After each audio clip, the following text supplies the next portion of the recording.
이 일이 있은 후에 바울이 마게도냐와 아가야를 거쳐 예루살렘에 가기로 작정하여 이르되 내가 거기 갔다가 후에 로마도 보아야 하리라 하고 자기를 돕는 사람 중에서 디모데와 에라스도 두 사람을 마게도냐로 보내고 자기는 아시아에 얼마 동안 더 있으니라. 그때쯤 되어 이 도로 말미암아 적지 않은 소동이 있었으니 즉 데메드리오라 하는 어떤 은장색이 은으로 아데미의 신상 모형을 만들어 직공들에게 적지 않은 벌이를 하게 하더니 그가 그 직공들과 그러한 영업하는 자들을 모아 이르되 여러분도 알거니와 우리의 풍족한 생활이 이 생업에 있는데 이 바울이 에베소뿐 아니라 거의 전 아시아를 통하여 수많은 사람을 권유하여 말하되 사람의 손으로 만든 것들은 신이 아니라 하니 이는 그대들도 보고 들은 것이라. 우리의 이 영업이 천하여질 위험이 있을 뿐 아니라 큰 여신 아데미의 신전도 무시당하게 되고 온 아시아와 천하가 위하는 그의 위엄도 떨어질까 하노라 하더라. 그들이 이 말을 듣고 분노가 가득하여 외쳐 이르되 크다 에베소 사람의 아데미여 하니 온 시내가 요란하여 바울과 같이 다니는 마게도냐 사람 가이오와 아리스다고를 붙들어 일제히 연극장으로 달려 들어가는지라. 바울이 백성 가운데로 들어가고자 하나 제자들이 말리고 또 아시아 관리 중에 바울의 친구된 어떤 이들이 그에게 통지하여 연극장에 들어가지 말라 권하더라. 사람들이 외쳐 어떤 이는 이런 말을 어떤 이는 저런 말을 하니 모인 무리가 분란하여 태반이나 어찌하여 모였는지 알지 못하더라. 유대인들이 무리 가운데서 알렉산더를 권하여 앞으로 밀어내니 알렉산더가 손짓하며 백성에게 변명하려 하나 그들은 그가 유대인인 줄 알고 다 한 소리로 외쳐 이르되 그다 에베소 사람의 아데미여 하기를 2시간이나 하더니 서기장이 무리를 진정시키고 이르되 에베소 사람들아 에베소시가 큰 아데미와 제우스에게서 내려온 우상의 신전지기가 된 줄을 누가 알지 못하겠느냐. 이 일이 그렇지 않다 할 수 없으니 너희가 가만히 있어서 무엇이든지 경솔히 아니하여야 하리라. 신전의 물건을 도둑질하지도 아니하였고 우리 여신을 비방하지도 아니한 이 사람들을 너희가 붙잡아 왔으니 만일 데메드리오와 그와 함께 있는 직공들이 누구에게 고발할 것이 있으면 재판날도 있고 총독들도 있으니 피차 고소할 것이요 만일 그 외에 무엇을 원하면 정식으로 민회에서 결정할지라. 오늘 아무 까닭도 없는 이 일에 우리가 소요사건으로 책망받을 위험이 있고 우리는 이 불법 집회에 관하여 보고할 자료가 없다 하고 이에 그 모임을 흩어지게 하니라. 바울이 에베소에 머무는 동안에 쓴 편지가 있습니다. 고린도 전후서입니다. 2차 선교 여행 때에 세운 고린도 교회의 형편을 에베소에서 듣고 써서 보낸 것입니다. 이 편지를 써서 보낼 때 바울은 아시아에서 머물고 있던 자신의 형편에 대해 이렇게 묘사하였습니다. 형제들아, 우리가 아시아에서 당한 고난을 너희가 모르기를 원하지 아니하노니 힘에 겹도록 심한 고난을 당하여 살 소망까지 끊어지고 우리는 우리 자신이 사형 선고를 받은 줄 알았으니 이는 우리로 자기를 의지하지 말고 오직 죽은 자를 다시 살리시는 하나님만 의지하게 하심이라.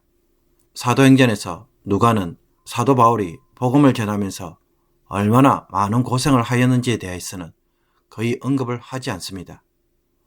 오로지 바울을 통해 복음이 어떤 일을 하고 있는지에 대해 초점을 맞추고 있습니다. 하나님 나라가 어떻게 교회를 통해서 확장되어 가는지 여기에 주목하고 있는 것입니다. 그러므로 에베소에서 바울의 사역은 사형수가 사형 선고를 받은 것 같이 사역을 하였음을 기억할 필요가 있습니다. 바울이 에베소에서 이와 같이 최선을 다해서 사역한 결과 마술에 의지했던 에베소 사람들이 회개하고 복음으로 돌아오는 말씀의 역사를 경험한 것입니다. 이렇게 바울이 이루고자 한 일들이 어느 정도 성취가 되자 바울은 에베소 사역을 마무리하면서 마게도냐와 아가야를 거쳐 예루살렘으로 갔다가 거기서 로마로 가겠다는 선교 계획을 세웁니다. 그런데 마게도냐와 아가야에서 곧바로 로마로 가면 더 빨리 갈 수도 있는데 굳이 예루살렘을 거쳐서 빙둘러 가는 이유가 무엇입니까? 22절을 보면 바울은 디모데와 에라스도 두 사람을 마게도냐로 먼저 보냅니다. 그들은 계속된 기근으로 어려운 처지에 있는 예루살렘 교회를 돕기 위해 이방인 교회들로부터 헌금을 미리 모으기 위함이었습니다. 이번 기회에 이방인 교회들이 예루살렘 교회를 도움으로 두 교회 간에 서로 형제됨과 좋은 관계를 세우고자 바울이 의도한 일이었습니다. 이 헌금을 전달하기 위해 바울은 예루살렘을 방문하고자 했고, 또 아시아 대륙에서는 더 이상 선교할 것이 없고 마게도냐와 아가야 지방에서도 교회를 세웠기에 이제는 이탈리아까지 선교하고자 했던 것입니다. 그래서 나중에 아가야 지방의 고린도에 도착한 바울은 로마 교회에 보내는 편지, 즉 로마서를 써서 보냅니다. 바울이 두 사람을 보내고 에베소에서 사역을 마무리할 때쯤에 중요한 사건 하나가 터집니다.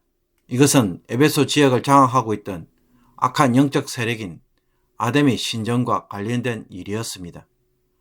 마술을 하던 자들이 마술책을 불태운 사건은 이 도시에 적지 않은 영향을 주었고, 이 일로 인해 에베소 사람들의 종교적 중심지였던 아데미 신전도 도전이 되었습니다. 은 세공업자인 데메드리오라는 사람이 은으로 아데미 신상 모형을 만들어서 큰 사업을 하고 있었는데, 바울의 복음으로 인해 자신도 큰 타격을 입을까봐 염려한 것입니다. 그러므로 자기 밑에 있는 여러 직공들과 이 일에 종사하는 영업하는 자들을 다 모아서 바울이 사람의 손으로 만든 것은 신이 아니라 외침으로 자신들의 영업에 큰 타격을 줄 뿐 아니라 큰 여신 아데미 신전도 무시하는 일을 하고 있으며, 그러면 에베소의 자랑인 아데미 신전의 위엄도 떨어질 수 있다고 선동합니다. 이 말에 함께 동조한 모든 사람들이 분노가 가득하여 에베소 사람의 아데미여 라고 외치면서 온 시내를 돌며 가두 시위를 합니다. 그리고는 바울과 함께 다니던 마게도냐 사람 가이오와 아리스다고를 붙잡아서 연극장으로 끌고 갑니다. 이 소동을 본 바울이 그들을 구하기 위해 군중 가운데로 들어가려고 하자 제자들이 그를 막아서서 말립니다. 바울과 친분이 있던 아시아의 몇몇 관리들이 이 사태를 미리 파악하고 제자들로 하여금 연극장에 들어가지 못하도록 미리 주의를 준 것입니다. 연극장에 많은 사람들이 모였지만 저마다 이런저런 말들을 외침으로 서로 다른 주장을 하였고, 그 중에는 무엇 때문에 모였는지도 모르는 사람들이 많아서 모임이 거의 난장판이었습니다. 그때 어떤 유대인들이 알렉산더라는 사람을 무리 가운데로 떠밀었는데, 얼떨결에 나온 그는 무리를 진정시키기 위해 뭔가를 변명하려고 했습니다. 하지만 모인 사람들은 그가 유대인인 줄 알고 더욱 소리 높여 외치기를 2시간 동안 멈추지 않고 계속했습니다. 여기서 등장하는 유대인들과 알렉산더가 누구인지는 정확하게 알 수가 없습니다. 디모데 후서 4장을 보면 구리 세공업자 알렉산더가 언급되고 있는데, 그는 바울에게 매우 많은 해를 끼친 인물로서 디모데가 매우 조심해야 할 사람이었습니다. 만약 같은 사람이었다고 한다면 유대인들도 이 소동에 가담을 하면서 행여라도 유대인들에게도 불똥이 튈까봐 염려해서 알렉산더를 대변자로 세워 자신들은 바울과 다르다는 것을 변론하려고 했던 것 같습니다. 그러나 성남 무리들은 전혀 들을 생각이 없었고 계속해서 난동만 피웠습니다. 이 소동에 결국 에베소의 서기장이 나섭니다. 그는 에베소는 큰 여신 아데미와 그 신전에 보관된 제우스로부터 내려온 특별한 우상을 지키는 도시라는 것을 강조합니다. 여기서 제우스에게서 내려온 우상은 무엇일까요? 어떤 학자들은 하늘에서 떨어진 운석을 아데미 신전에 보관하였고, 이것이 당시에 다른 도시들이 부러워할 만한 에베소만의 자랑거리였을 것이라고 추측합니다. 그러므로 이런 자부심을 가진 에베소 시민들이 경솔하게 행동해서는 안 된다고 서기장은 말합니다. 이 사람들이 신전 물건을 도둑질한 것도 아니고 여신을 비방한 것도 아니니 정당한 법적 절차를 따라 재판에서 결정하라고 권합니다. 정당한 절차 없이 사람들을 잡아서 소요를 일으키면 불법 집회로 처벌받을 수 있다고 말하자 비로소 모임이 해산됩니다. 그러므로 복음이 전해지는 곳에서는 어떤 일들이 필연적으로 일어납니까? 하나님을 대적하는 거짓과 우상들을 무너뜨릴 뿐만 아니라 여기에 기생하며 살아가는 자들에게 큰 타격을 줍니다. 하나님과 우상이 함께 공존할 수 없는 것입니다. 데살로니가 성도들에게 보내는 바울의 편지에서도 데살로니가 성도들이 우상을 버리고 살아계시고 참되신 하나님을 섬기는 자가 되었다라고 하면서 성도의 삶은 우상을 버리고 사는 삶에서 출발하는 것을 보여줍니다. 이런 복음의 도전과 영향력에 대하여 데메트리오가 강력하게 대적하였지만 결국 어떻게 끝났습니까? 하나님은 서기장을 통해 그는 시도를 무기력하게 만들어 버리고는 해산시켜 버립니다. 그러므로 복음을 도전하는 그 어떤 영적 세력도 복음 앞에서는 무기력할 수밖에 없음을 다시 한번 마음에 크게 확신할 수 있기를 바랍니다. 그리고 데메트리오와 동조한 무리들의 진짜 의도는 무엇입니까? 자신들의 돈벌이가 위협되니까 아데미 신전의 우상 숭배를 강요합니다. 데메트리오의 말에 사람들이 따른 이유도 자신들의 밥벌이에 위협을 받을까봐 모두가 따라 나선 것입니다. 에베소 시민들이 아데미로부터 돌아서면 이것으로 더 이상 먹고 살기가 힘든 것입니다. 이것 때문에 수많은 사람들이 데메트리오의 선동에 넘어갔습니다. 성도가 세상에서 믿음대로 살아가기가 힘들고 현실이라는 벽이 거대하게 느껴지는 이유도 무엇이겠습니까? 이익을 가지고 돈을 가지고 사람을 휘두르고 마음을 뺏으려고 하기 때문입니다. 그러면 우리도 모르게 끌려가는 것입니다. 그러므로 차라리 내가 좀 손해보고 살면 오히려 세상을 이기기가 쉽습니다. 조금 불편하게 살고 조금 없이 살면 굳이 세상에 매일 이유가 없고 문화를 따라갈 필요가 없는 것입니다. 그러므로 돈으로 위장된 우상 숭배에 대하여 분별하는 눈을 가질 수 있기를 원합니다.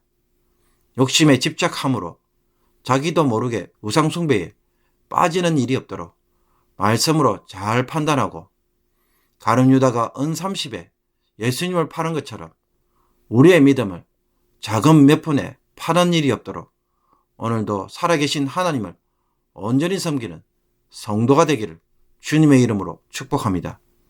기도드리겠습니다. 세상을 창조하시고 살아계시는 유일하신 하나님, 하나님이 아닌 우상을 섬기고 이 우상으로 자신의 생계를 이어가는 자들이 아니라 하나님으로 살아가는 참된 성도가 되게 하여 주옵소서. 눈앞에 작은 이익에 믿음을 버리는 일을 행해라도 하지 않게 하여 주시고 조금 손해받고 적게 누림으로써 영혼의 자유와 성령의 기쁨을 날마다 누리게 하옵소서. 순결한 영으로 살게 하시며 바울처럼 오로지 복음을 전하는 일에 비전을 품고 살아가는 신실한 종들이 되게 하여 주옵소서. 예수 그리스도의 이름으로 기도합나이다. 아멘.